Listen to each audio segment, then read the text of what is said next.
Hey everybody, Dominic here, back with another awesome video talking about the easiest and fastest way to bump Shopify revenue up by 10 to 25% literally overnight.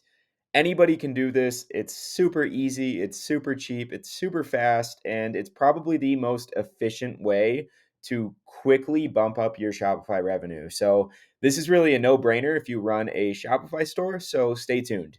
If you've never heard of me before, my name is Dominic Mayu. I run a company called DM Corporations where we help Shopify-based e-commerce brands scale to millions of dollars of profitable revenue through something we call revenue optimization. So, without further ado, let's just get right into this.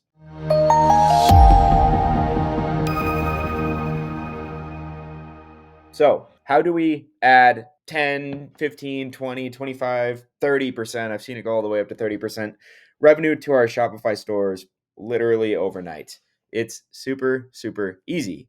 It's through optimized post-purchase upsells. This is one of the easiest ways to immediately bump your revenue up. Now, if you already have post-purchase upsells running, stay tuned because I'm going to walk through some best practices that I've done through hundreds and hundreds of split tests over the last 7 years, all in the optimized post-purchase upsell space. So this is going to be a quick video, basically just talking about what these are, how to set them up, and how to constantly iterate them to actually, get that revenue up to that 25-30% mark.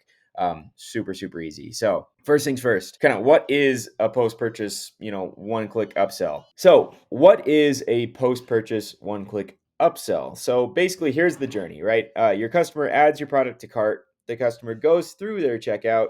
And then after they press buy, an upsell shows. So they actually already purchased, they already put in all their information, all their credit card information. They press buy.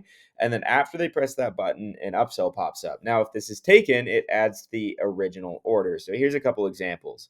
So here's Kettle and Fire. You go through their whole journey, right? You press buy, and then boom, it's another pop-up. So this is a great page. Obviously, they have some reviews here, some text. Now you can say yes, send me more. It's going to automatically add this $29 product to your order, or you can say no, thank you, and it'll just take you to the original thank you page that it was going to take you to.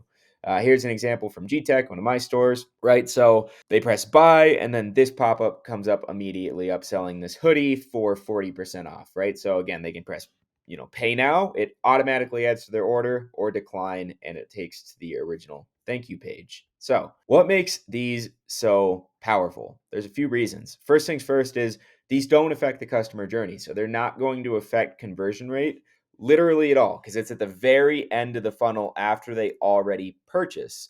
Second is it adds the same exact order using the same payment method. So if they go and press this pay now button, they don't have to go through that checkout process again. They actually don't have to enter any information again. It uses the same credit card, the same address, the same name, everything. Three is you can add multiple upsells and downsells. And four is that is unintrusive if you do it correctly and methodically. Now, we're going to go through some strategies on how to actually set these up so you don't annoy people, right? So you can add multiple upsells and downsells to really optimize this, but you want to be careful. You want to do it very methodically so you don't actually piss people off, basically. Here's a couple of results, that we've had. This is from the last 30 days, just in upsells. At the AOV, when you add the upsells in, typically this brand sits at about 160, I believe. So it's about a $120 increase when they take the upsell. Here's a quick, screenshot from the day. It's adding $4.19 per visit to this variation and almost $8 per visit to this variation. This is just huge, guys. So every single order, it's adding an average of $7.87. You can imagine, the impact that makes on scale. So how do you do this, right? First things first, you have to install a platform into Shopify. Now, the cool thing is the Shopify App Store makes this extremely easy to set up. I guarantee, even if you don't have a lot of tech experience, you can get this set up in less than an hour. It is super easy. Now, there are a bunch of apps that integrate directly with Shopify Checkout. I personally use and recommend OCU. It's kind of the grandfather of post-purchase upsells. It's a Zipify OCU. It's one-click upsell. They kind of brought this to the market, and it's what I use for all my partners. Now, I will say it's not the most robust platform. I think there's Afterbuy, Aftercart. There's a few other platforms that have more features than OCU, but OCU is simple, it works, and it has a super easy and native A/B testing platform integrated directly into the app. Now, that is why I use OCU. It's just super easy, it's simple, and frankly, I don't need all the other features that the other platforms have. Like, this works extremely well. So there's going to be a link below in the description where you can download this directly into your store as well. All right. So after you have the platform installed, the next piece is to dial in your offer. Now, the offer is basically two-pronged, right? It's what type of product you're going to upsell and the offer that you're going to build on that upsell, how you're going to position it, whether that's a percentage off, dollar off, scarcity. There's a few different ways you can do that. But first, let's talk about the product. That's really the most important piece, right? Is what product are you going to upsell? Now, depending on the brand, there are really four types of products to upsell. So there's the same product as bought, which basically means if they bought, a blue water bottle, the upsell is going to be another blue water bottle. I will say this is typically what works on most brands. This, you can never really go wrong with it. I guess it does kind of depend on the product, right? Like water bottles, people can use multiple water bottles. If it's a standing desk, people probably aren't going to need two of those, right? So, this is super dependent on the brand. But I will say for like cheaper products where people can use multiple, the same product as bought is probably the best bet. The second is an upgrade, right? So say you have an Xbox remote, right? An Xbox 360, and one of the upgrades is pedals on the back to customize your own buttons with. That could be a really easy upsell to upgrade the original product that they bought. Number three is very relevant cross sells. So if we go back to the Xbox remote, right, a very relevant cross sell could be an Xbox remote skin, like something that goes over the Xbox remote that has a cool design. Very relevant cross sell could be maybe a gaming chair, maybe a monitor, maybe a charger, right? If it's not a battery powered remote, it could be a charger. For example, for G-Tech, a very relevant cross sell could be the battery, right? So there's a lot of products that really just pair well with the original product. Again, this is probably one of the best ones as well. I would say these two are the best. And then fourth, and this can work very well and be very profitable. That's the cool piece with this is warranties and or like digital products that go along with the original product too. Now, I will say these don't get quite as good of a take rate as the above three, but typically digital products, warranties, things like that are, dang close to 100% profit margin. So sometimes you can, reduce that take rate a little bit, but actually take way more profit in your pocket. So those are really the four types of products to upsell. I can't tell you what to use for your brand. Each brand is unique. Typically, the cross sells and the same product is bought works the best. It very much depends on your brand. But yeah, test all of these. Now, once you have the product, you got to figure out the offer, right? Now, I will say the better margins you have on your products, the higher you can discount this. And the higher you can discount this, the higher take rate you're going to get. So the cool thing with these upsells is you already have this customer, right? You already paid for this customer. So you can heavily discount these products as long as it's still profitable, right? As long as it still makes up for the COGS. You can heavily discount these because you're no longer paying for that CPA. Okay, so that's the cool piece with this. So let's say, you have COGS that are $10 and you sell your product for $80, right? Theoretically, you could discount that all the way down to $20 because you're still profiting 10, right? Now, I wouldn't go that big of a discount right away. Typically, I don't ever go above 50%. That's really where I cap because 50% is a giant discount. But if you are able to, the bigger the discount you can offer, the better. Okay. And then play around with percentage off versus dollar off.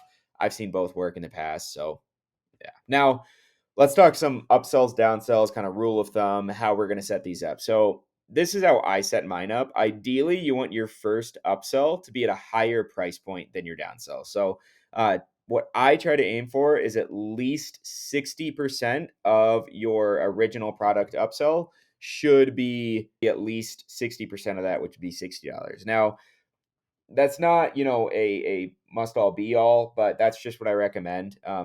That first upsell should be a higher price point because the downsells are going to be super cheap. Okay. So basically the journey is, just so everybody's clear, is the customer presses buy in Shopify. It shows the first upsell. Now you can set this up in a couple ways. If they take that first upsell, it actually shows them another upsell, right? Now, if they say no to that first upsell, it can show them a downsell. So that's typically how I set that up. I have 3 total upsells slash downsells, right? It's that first one. Now that first one should be your most powerful, most expensive upsell, right? And then typically I have my second upsell. So if they take that upsell, it'll show the next one. If they say no, it'll show the downsell. Now, typically my upsell number 2 and my downsell number 1 are the same product for the same discount for the same price. Now, that's how I set it up. Also, I never set up more than one downsell. You can. I don't recommend it because if they say no to the first one, no to the second one, they're probably not going to say no to the third one, and you're just pissing them off. So, yeah, there's usually 3 total upsells that I set up. There's the first upsell, which would be the most expensive, the second upsell if they take that one, and then the downsell if they say no to that one. Should both be heavily discounted, both cheap, and a great offer. So here's an example, right? Now, for this one, these guys sell water bottles. That's where my example came from earlier. So they're cheaper products, but they have really good margins. So we actually go 50% off, which gets obviously a phenomenal take rate. So 21% on the second upsell, right? So the first upsell is a cross sell. It's like it's a carrier bag basically. So they can put their water bottle in this bag and kind of sling it over their shoulder. It holds their phone, their keys, their wallet, like all that kind of stuff. It's more expensive than the actual water bottle. So the water bottles are about $25. That bag sells for 40. We do 20% off, which brings it down to about 30, right? And then if they take that bag, then it shows this one, which is the same product as bought, which is just another water bottle for 50% off, right? Now, this is a screenshot from 2 days ago or something, but 21% conversion rate is absolutely insane. Like typically I aim for 5. If you're at a 5% conversion rate, you're looking pretty good. Now, it's also going to depend on, the price of your products and all that kind of stuff. Obviously, these are pretty cheap. Like 50% off a $25 water bottle is $12.50, right? So not a ton, but it helps. And then the coolest piece here, and you'll see the view change, right? This is the downsell. So this is what people see if they say no to the initial upsell, which is obviously most people, right? So only 28 people saw this one, but almost 350 people saw this one because they all said no to the first upsell. So they're going to see this downsell, and it converted at 15.5%, guys. Like that's really, really, really good for a downsell. Okay. Adding an additional almost $2.50 per visit, which is huge for this brand. So that's why I recommend downsells. You will see some kind of gurus recommend not adding downsells to not piss your customers off. But if you do it correctly, we're showing 50% off the same product as bought. It gets over a 15% conversion rate. We're not showing another downsell or upsell after this. This is the last step. And yeah, it just works really, really well. So play around. And then the third most important piece, okay, and this is why I use OCU, is the native ability to split test directly in their platform. Now, you should always have a split test running. For all of my partner accounts, there is a split test running in OCU literally 100% of the time. Okay. It takes 5-10 minutes to set these up. And it's just vital. Like over the course of a year, if you can get 6 to 10 to 12 split tests all done in this platform, like you're just going to get incredible results, and your upsells are going to be so dialed in. They'll be bringing in an additional 20 to 30% of revenue. Like it's not a joke. So ideally you want around 50 to 100 transactions per variation. Okay. So these can take a while depending on your traffic, right? If you get 10 orders a day, and then get a 10% take rate, right? That's only one transaction, a day that you'll end up getting in here. So that may take 50 days per test, and that's totally fine. But you definitely want at least 50 transactions per variation before you call the test. Ideally, it's around 100. but you'll get faster results by testing the most important elements, right? So always start with the product. I would always start with at least 3 product split tests. So test the same product as bot versus, a cross sell, test cross sell A versus cross sell B. That's going to have the biggest swing on the take rate is the actual product itself. So always start there and then move into the offer and the discount, right? Test 30% off versus 50% off. And maybe you see a huge bump in take rate at the 50. Test 30% off versus $20 off, right? A dollar discount. So just test kind of that discount that you're providing. Again, the bigger the discount, the higher the take rate. I typically don't go above 50%, even if the margins allow me to, just because you don't want to devalue the product. But that works really well. And then once you have that really dialed in, you've ran 3 to 5 tests testing the offer and the discount. Then go in and start testing the copy, the design, the images you're using, all of that kind of stuff. Now, it can take a long time for these tests, so that's why I recommend starting with the bigger things. But again, if you can get in a handful of tests per year, like within 1 year, this is going to be so dialed in, you're going to be making so much money on these. So yeah, that's this video. That's the power of one-click upsell. That's the power of post-purchase upsells. Definitely get into it if you don't have them set up already. If you did already have them set up, I hope that this piece kind of helped, gave you some new ideas to test, some new best practices, things like that. Now, if you are an e-commerce company that's doing at least $10,000 a month and you're struggling with growth and getting your website profitable, there's going to be a link below where you can schedule a call with me to analyze your website and see if there's potential for us working together. There's going to be another link that will take you to our 1-hour e-commerce mastery course.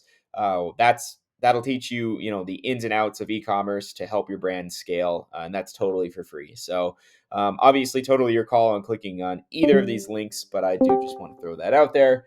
And I hope you guys have a great day and get after this AOV integration, guys. Get it integrated like today. It'll take 1 to 2 hours, maybe less than an hour if you're speedy with things, to get all of this stuff set up.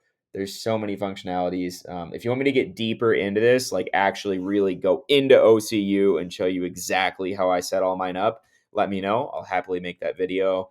And yeah, have an awesome week in ecom.